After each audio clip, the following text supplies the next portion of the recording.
watched the Oakland A's final game today. One of the saddest sporting events I've ever saw in my life. I was getting teared up watching this.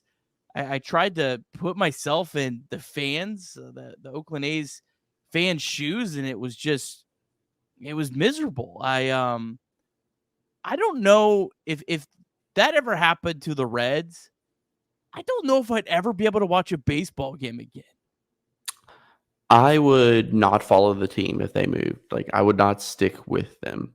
I watched the entire A's game. For those who don't know, like, I followed the A's, even covered them for a brief period of time. Like, I've watched more A's games than anyone listening to this, I bet, for better or for worse. And so I really wanted to watch that today. And I've been watching them all year, but I know some of those fans who are season ticket holders, man, and just following them and their journey and watching it today. It was really unique.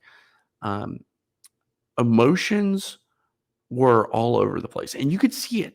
You look at the fans' faces, and this person here is crying. They're soaking it in. They're saying, this is the last time. This person next to him is cheering in celebration, man. Like, we are here together. Let's do this one more time type of a, going out with your friends one last time on the last night of college type situation. Then that the seventh inning stretch hit. And after that terrible rendition of Take Me Out to the Ball Game that they sped up for some reason and no one could keep pace, you started seeing people hug each other. And at that moment, I was like, boom, this is the change in emotion from excitement, taking in a ball game, to its reaching its final. And it hit me at that time too. I was like, this is it. Like, that is it. Like, at first, it was just kind of like this idea of it being final. But when that seventh inning stretch hit, I started to feel that, yeah, this is, we're down to the last outs. And Dallas Braden, who's incredible and does a great job on TV color guy, and man, he was crying. Like, he couldn't speak. He was really struggling, and that got me choked up. And, to me, Oakland is a special place in baseball, and these are people that had the Raiders and Warriors ripped from their hearts, but at least they had the A's. They don't have that anymore. And it's just terrible in so many ways, knowing kind of the motivation behind it and why they are moving. And for those who don't know, this is the third time the A's have moved from Philadelphia to Kansas City to Oakland, now to, supposedly, we'll see if it ever happens, Vegas. So emotional day. I wrote an article that will be coming out about it that highlights kind of what I just said in much more detail and probably more beautifully than I said it. But I feel so bad for those people, man. Dallas Braden was telling his 6-year-old daughter about how she never gets to go to a game again in Oakland. And I was just sitting there like, man, like, and she, of course, she doesn't get it, and that's what's going to happen. Like, some of these people have been going to games or taking their kids to games. And after today, that'll never happen again. These kids will never have an opportunity to go to another game. These people who have been attending games for 40 years get that ripped away from them. And, it's one thing to say, oh, the A's suck. Who cares? Who wants to watch them either way, man? But that drive to the stadium with your kid every day and making those memories together, that's something that you can't put a price tag on. And apparently John Fisher can. Yeah, really sad. It would be great if somehow the owners stepped in and said, no, we're not. I don't even know if they have the ability to do that at this point, but it'd be great to see. But yeah, just a sad, honestly, one of the, for better or worse, one of the more memorable games I'm probably ever going to remember. Probably remember watching that game today more than a large portion of like postseason games. And here's the thing about it. Other teams have moved in our lifetime as adults where we can understand it. Not necessarily baseball, but other sporting events or other professional teams. It had a different feel than this. This felt dirty. This felt messy. This felt like the ultimate greed. And it felt like the underdog getting punched in the mouth is what it felt like. And like I said, City of Oakland's lost all of their teams, man, just like that.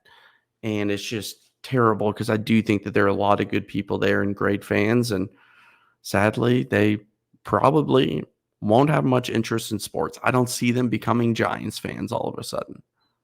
Yeah.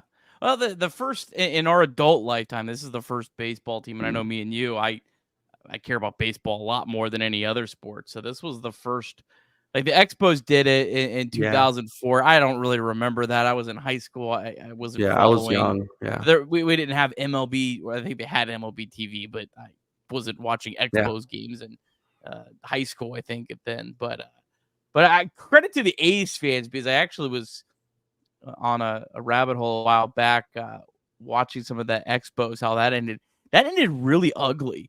There was like that last game, they had to like call security, and there was fans like throwing stuff on the field. It was a really like tense crowd. I know there was some crazy people at Oakland, but the main Yeah. the crowd in general, the overwhelming majority handled themselves with a lot of class in a situation where it could have gotten honestly pretty ugly. And go back and watch some of that Expo stuff. It was definitely a much different feel. At least there was some sort of celebration of the team, where the Expos, it was just pitchforks on the way out almost. Yeah, man, I was worried about that because I'm watching and I'm thinking like, I'm going through the emotions of it all. And I'm just thinking about the last dive bar guys who I've gotten to know so well. And um, I'm just thinking like, dude, they do this and raise money for charity. And like now those charities are struggling because like they don't have the baseball to tie into the charity. Like that sucks. And I'm thinking like, man, I don't even blame somebody if they get pissed and like throw something on the field. Like I wouldn't even care. Like it's been so hard for them. And there's a couple, but very few. Yeah, but I was worried about it like kind of getting out of hand at the end, and it didn't. And it was really cool to see Mason Miller, a guy who's a second year player, and um, he strikes out 2 in the ninth, ground out to third to end the game. And as the camera pans to him, he just gives one of these brush across your chest with your arm underneath the stitched Oakland. And I thought that was just like really cool. Just like, that was on his mind at that moment in time. And I just thought that was awesome. Yeah. Yeah, I'm sad for Oakland. I kind of have a weird like mental battle in my head because I like quirky baseball things, and I am kind of like, I feel dirty, like kind of being a little excited just to see like what happens in Sacramento, just because it's so weird. No, you're right. Like Yeah. it's like the Blue Jays when they played the games in Buffalo. It's literally like it was fascinating. It's like something to, the movie Major League is like, Yeah. like, it's kind of like that. But I know what you mean. Like, we'll see what it looks like in Vegas. And like maybe 10 years from now, we look back and say, as much as that sucked, it was the right move. But you know how it goes, man. Like just the worry for me is like these quote unquote smaller towns that have professional sports losing them. And it's funny because I'm a Buffalo Bills fan and I'm thinking like, how the hell does Buffalo have a professional team still? You know what I mean? Like they should get that yanked.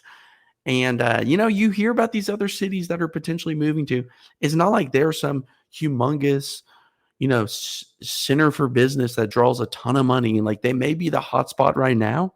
But, look back at some of these other cities that we think kind of suck now. And they were the hot spots back then. So what comes around goes around. Maybe Oakland will get a new team one day. And if so, that would be awesome.